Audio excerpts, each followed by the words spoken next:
Cash Flow Podcast. I am here today with my co-host Lorraine Kamisha.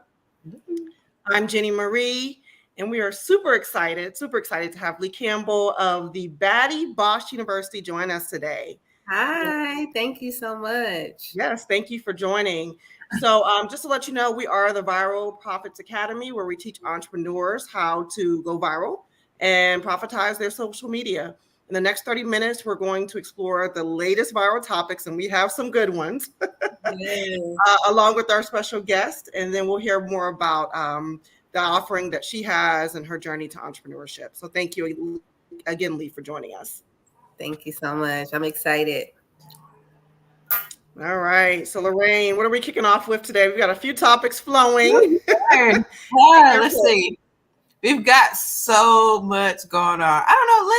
Let's talk about some of the fringe things that are going around, kind of like the bigger issue. Let's talk about Cameron and his CNN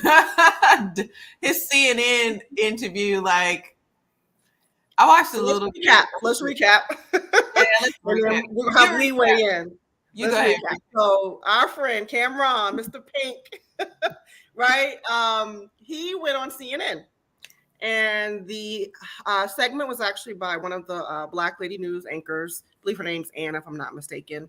And the topic on the screen was having him react to Diddy, right? We all saw the viral video, which we probably should talk about, that came out of Diddy abusing his then girlfriend, Cassie Ventura.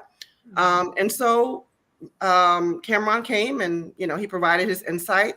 However, throughout the interview, it became apparent that he got agitated. They continued to dig, or the host really continued to dig around, his views on Diddy and things that he really just probably didn't have topic for.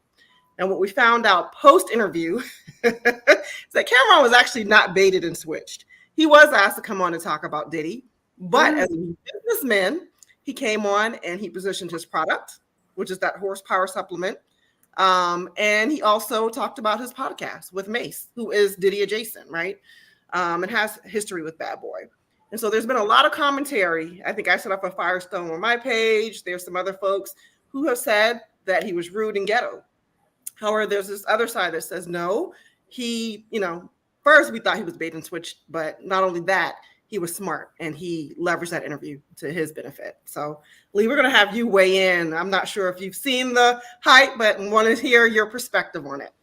It's so funny. I was literally channeling that interview. I was like, I'm gonna be honest with them, but I'm not gonna be Cameron. I'm not gonna do that because I think, like you said, we thought he was baited and switched, and they do that a lot, right? If you come on to a show or a podcast or something and you think you're going to be talking about one topic, it's kind of like Beyonce and Kelly Rowland. Every time Kelly Rowland goes somewhere, they want to talk about Beyonce, and it can be frustrating. I could definitely understand that.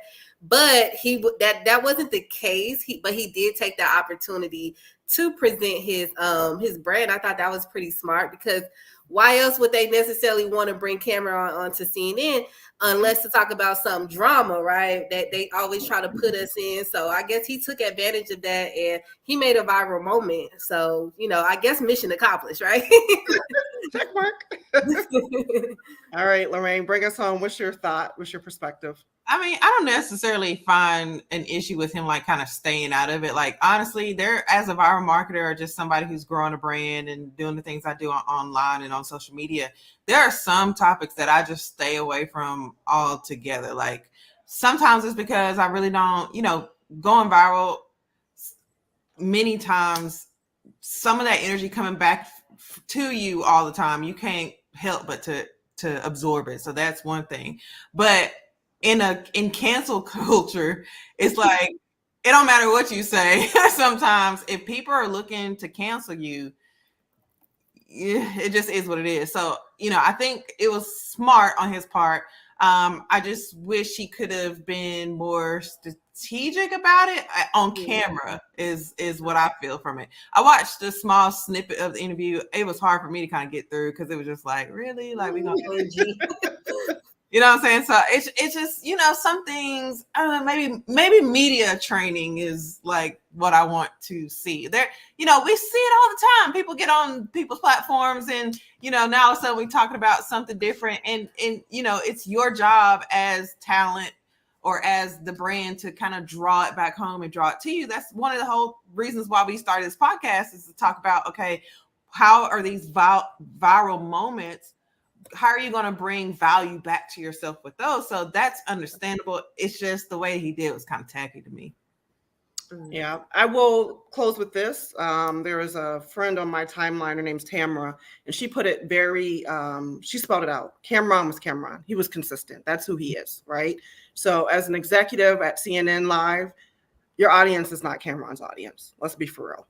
I do think, and Lorraine, I'm going back to what you said when I talked about Beyonce not talking, and you said, no, she talks to her audience. Cameron has an audience. It may not be CNN Live. However, that messaging probably reached the people that he was wanting it to reach. Right. So that's my final thought. Can I make a thought? One more thing as well. Yes, absolutely. I follow Alex Hormozi. He's a marketer / business educator, and he talks about how the importance of going viral is not necessarily just for that immediate reaction, right? You want to go viral, but it's all the people that have seen it. Now they're thinking about Cameron. Now we're talking about Cameron. Now someone else is like, you know what? I need to get Cameron on the phone. I want to get him to be a part of my this or that. So it's like viral moment can go way beyond the initial reasoning that they may have been doing it, and can honestly provide a lot of great feedback at the end of the day, I think. It's true. Absolutely. All right. So this has been a busy week. So we're going to let you pick the next one. We have two. And now I'm going to throw this wild card at you. So we've seen two things playing out. Diddy, right? All these stories have been coming out. We saw him completely gaslight the nation and say that folks are money hungry and coming after him. And then the video proof pops out and he comes with this apology, right? Lackluster by many. So that's one. The other is Kelly Rowland, our Black Barbie. She's been painted in the media recently as being the typical, what I call the aggressive Black woman. However, we just talked about it. You know, she's been baited and switched a couple of times, but this most recent moment comes from her at the Cannes Festival, where she's being scooted along by security and she's tired. And she, you know, very calmly, you can see the first time says, you know, I'm good, you know, back up. And then the security guard persisted. And then we caught some of the, couldn't hear it, but we could see, right, her response, nonverbal response. So where should we go, Lee? Do we want to talk about Kelly or Mr. Diddy himself? Are we choosing one versus the other, or we're just choosing the next one? Let's choose the next one and see how we do on time. Okay, let's do Diddy. You want to kick us off, Lorraine? Sure. I would just like to point out the fact that Diddy knew that this video was out and still got online and proceeded to try to gaslight everybody and say that people just wanted his money. And if that is not a narcissist, I don't know what is. 100% with you. Agree. When I saw that apology video, I was like, Let me watch it. I don't know if it was just me, but I was like, come on now. Yeah. Come on now. First of all, PR 101. I wouldn't even have gone on Instagram and did that. You know, this is way beyond Instagram. So you really need to go with your team, and y'all need to go in the war room and figure out, because it's stuff about to come down. You know, it's stuff about to come down, and Instagram is not going to be enough to save you. Plus, the apology did not seem genuine. It seemed like, I'm sorry you saw that, not I'm sorry I did it. He was kind of making excuses for himself. Oh, I was messed up, versus, you know, I'm wrong. It was, no, this external thing is why I did that. No, there's something going on with you, but it's been going on with you probably since you got into the entertainment industry. So it's no surprise. I don't think anyone that's close to the culture is surprised. I just don't, you know, we've seen a lot of it play out in the media. I just think he's had, you know, money goes a long way. Let's be for real. You know, folks have been covering for him. So I'm going to bring up a topic, Lori-Ann. A story has come out recently that Lori-Ann, and I remember this, Making the Band. He and Lori-Ann got into it on film. Michael Bivins was in the room, and toward the end of the clip, now rewatching it as somebody with a fully developed frontal lobe, is like, hang on, they were trying to corner her. And the camera's cut, and the story is now coming out that Lori-Ann was assaulted.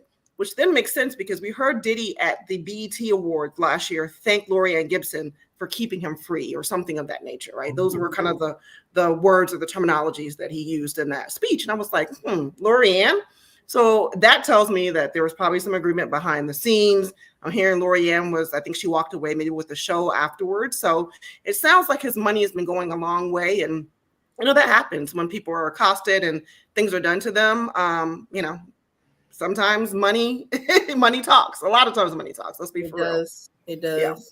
So it's interesting. Really don't talk no more. How about that? Somebody said on TikTok, they were like, I find it interesting that when men go through these dark times and these emotional issues and stuff, that they never reach out and touch none of their homeboys. It's always the women and the children in their life. It's never, that sort of situation. And I was like, that seems pretty valid to me. Like the easiest target. Oh yeah, they definitely go for the easy targets. But as to his conversation on the apology, like I agree with you. Like it was very, everything outside of him was to blame. My tough time, what I was going through at the time, all those things had everything to do with it, but not him just making the mistake. It was not him. Yeah. And we saw Desi, comedian who was an Instagram comedian, catch some backlash for doing a mock skit. I guess folks are saying this too soon. Not a huge fan of his comedic style and just some of the things he said online before, but I actually did find it humorous. And he was insinuating that Diddy was insincere. We saw Charlamagne give Diddy the donkey of the day, but it really just didn't resonate. It did not connect. So, right. All right, final take. Let's take 30 seconds. Let's talk about our good friend, Miss Kelly Rowland. Lorraine, I'm going to ask you to kick us off on the video I saw you posted on your page earlier. I don't have that video with me. Okay. So we just did a quick recap. Again, we saw Kelly, kind of get into an exchange. We asked our lip readers what we thought that she said or what they thought that she said. And essentially she sold security, like, don't talk to me like that. Right. And we saw the finger going. And again, there's some stereotypes out there around Black women when they get upset. But at the end of the day, Kelly's very unproblematic. And, everyone has their moments. They have their triggers. They sure do. I'm surprised they're using this moment to say, oh, Black women are so angry. It's like, really? Kelly's probably the chillest, entertainer that you can find. Yes. Yeah, I didn't really get that feel of this time, which was kind of surprising to me, of like, oh, Black women are angry. I really didn't. Everything that I saw that was talking about the situation said something like slight, small altercation. Like it kind of shifted a bit, which is always interesting to me because I'm paying attention to the language and I'm paying attention to the copy and stuff like that. I didn't really get that from this. Yeah, it just makes me question motives. And again, I agree with you. I didn't see a whole lot of terminology about her being aggressive, but that's immediately what came to my mind, because then we also heard a few months ago she walked off set, right, at another event, or really a media, I believe, interview. And again, some of the rumors were that, she was asked about Beyonce. She got upset. She got the smaller dressing room. But it's like, why are all these stories coming out now? This young lady's been in entertainment for 20 plus years.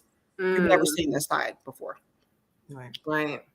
Do you think maybe social media itself is the reason why we see, like, if this happened 10 years ago, it wouldn't have been on TikTok, Right. So now we see it and things are shared so quickly and conversations are started. Do you think that has to do with it? Exposure. Definitely. It definitely does, because, I remember, I've always been a fan of Beyonce, and I just used to look at how she kind of carried herself as far as not responding and, just how you deal with the media, because that is a thing. Like, if you're going to be on social media, or you're going to be a star, or whatever, mode that is, there's a certain, it's hard to explain. There's certain energy that you're going to have to be dealing with all the time. Right. And I believe that the climate back when Beyonce first started and the climate today in 2024, when it comes to the media, are two different situations. Like you literally have to put on the armor of the Holy Spirit. You might want to pick up some, you got to put on the armor of everything to deal with how this stuff is playing out. Like some of these things that we have conversations about, I really don't even think that these celebrities at this point really even pay any attention to. Like they can't. They can't.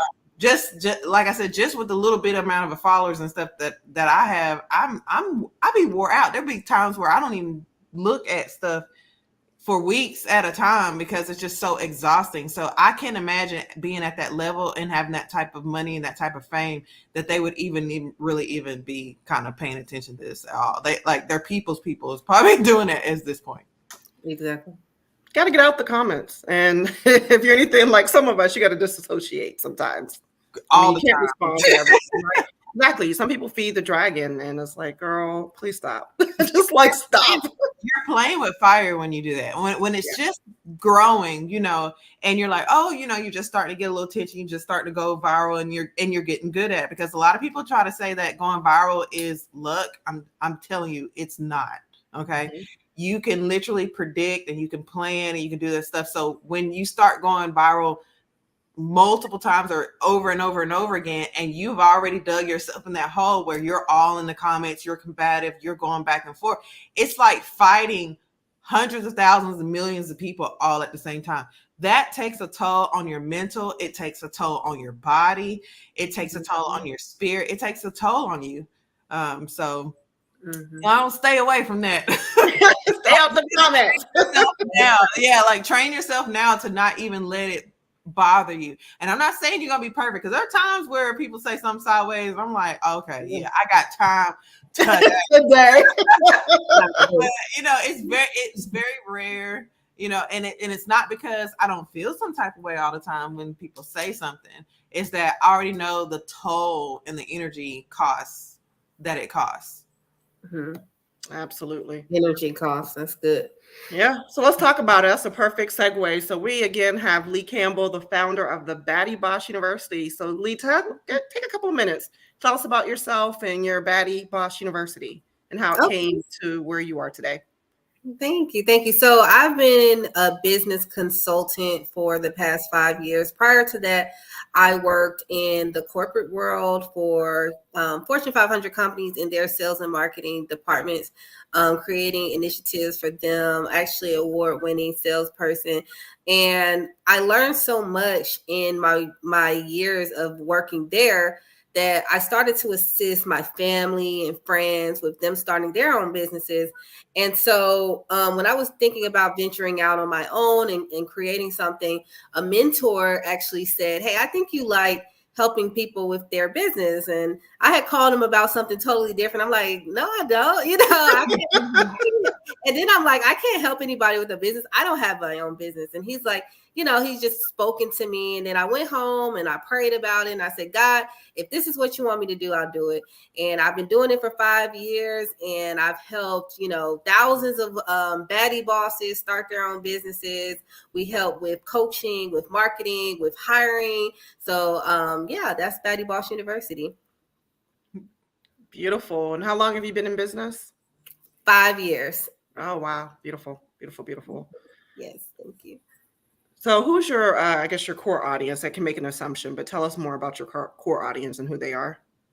My core audience would be a new business owner, typically women. I would 100% say women, minority women who've been in business literally between 1 and 4 years is typically my target audience. And are these small businesses, solopreneurs, a little bit of both?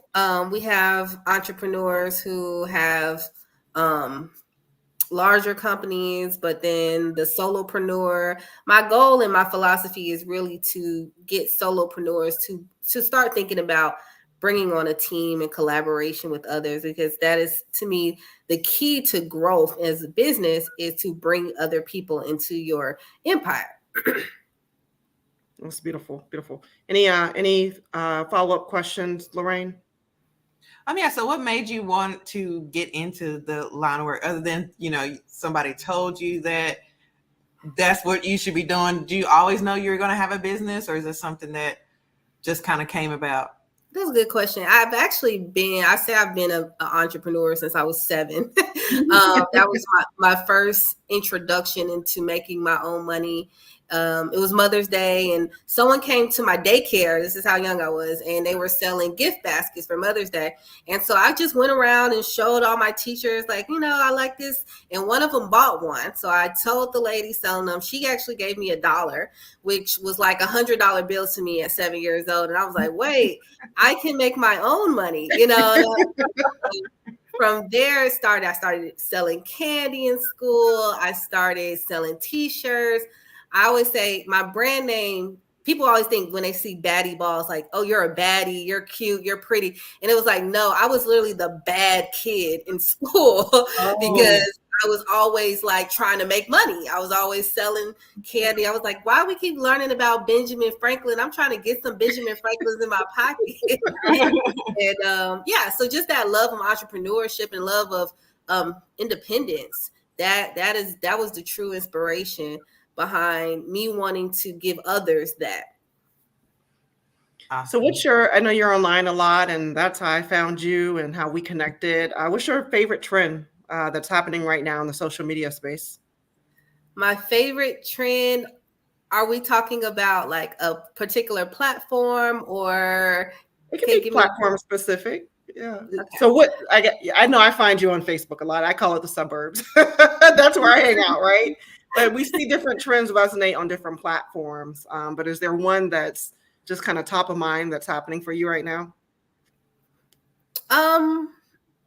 I love, so before I was on Facebook, actually, I was a huge fan of Instagram. I thought Instagram was just a filter. I didn't know it was a social media site that other people could see what I was posting. Wow. So I started on Instagram, and I loved Instagram. And then my mentor was like, hey, you should get on Facebook and into these Facebook groups because that's where your target audience is. So I really love the Facebook groups because I feel like as a business owner, it's a place to observe my target audience. It's a place to research and listen and hear the type of products and services that they're looking for. It's just a huge feedback loop. And so I really love the Facebook groups as far as a business owner. You just spoke to the innovator in me. Yes, listen to your customers. They will tell you exactly what they want when you listen. They really will. And I think groups like the Facebook groups, they're information rich. They really are, because you can get those deep insights. Yes. All right, Lorraine, I'm gonna ask you a loaded question because I already know the answer. What's your favorite TikTok trend right now?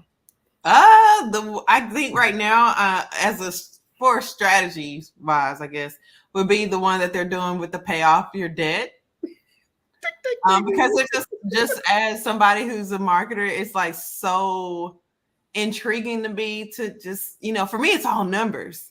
Yeah. I'm sure a lot of people are like, I'm just going to post it and I'm going to see what happens. And to me, I'm over there like, looking at the analytics and seeing if I tweak this or if I do that, and then what happens. So that's been kind of fun for me here lately. That's my favorite trend so far.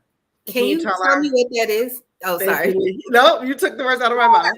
So on TikTok right now, there's a trend that is happening, and it's for those who are in the creator program, or it's called the creator program, right? They've changed it, so I'm horrible at names, but they've changed it a couple times. But basically, you get paid for views, and you have to have 10,000 followers to be in the program. So what people are doing is, if they're already in the program, they are putting out a video over a minute long and asking that their audience and people who are finding them on the FYP or the For You page to view their video for 5 seconds or more, like, share, and then leave a comment, because it boosts their views and therefore pays them more money. So it's like, coming together as a community to watch each other's content so that they all get paid enough so that they can pay off their debt. Oh, that's dope. Viral trend. Yeah. Is that what you meant when you asked me what type of trend, like what's happening? Well, yeah, absolutely. So yeah, and I know TikTok's a little different, right? Because they're known for these quote unquote trends, but I think they resonate against platforms. The trends that we see on TikTok, we're just not going to see on LinkedIn and some of these other places, right? So I love that one. It's like, do you love me? Do you know that trend? Oh yes, my daughter is killing it. Yes, that's it. And the Beyonce one. I love the Beyonce one. I tried, girl. My D's and my back don't operate like that. I was like, oh, I'm gonna do that. That's a little, that's only like a 16 count. I could get that, girl. I tried to get down in that first little bounce on it. My client was doing it and her wig fell off. I don't know if she meant to do that, but she recorded it and it was so funny. That's the best content, right? I'm sure she entertained her audience. She did. So we're about 2 minutes out from the top of the hour. Lee, we are just so happy that you joined us today. Any final thoughts about any of the topics we talked about or any parting words of wisdom for our audience? Well, I just want to congratulate you all on this amazing show. This show is going to go viral. Okay. If both of you all are doing it, I know it's going to be amazing. And I truly thank you all so much for having me on. I appreciate that a lot. Beautiful. And where can we find you online, Lee? You can find me on TikTok, YouTube, Instagram, Facebook at Batty Boss University. There we go. Beautiful. Well, any final thoughts, Lorraine, before we wrap up? No, just thank you for watching and thank you so much, Lee, for joining us. We really enjoyed you. Thank you. Beautiful. So thank you for tuning in to our Viral Cash Flow podcast. Again, Lee, thanks for joining us. Guys, remember to subscribe, rate, and review us on your favorite podcast platform. We're on YouTube live streaming each Wednesday at 4 p.m. Eastern. We are also posting the recap and video snippets on our relevant social media pages. Keep riding the wave, turning your clicks into cash, and we hope to see you next week here at the Viral Cash Flow podcast. Have a good afternoon, everyone. Bye-bye.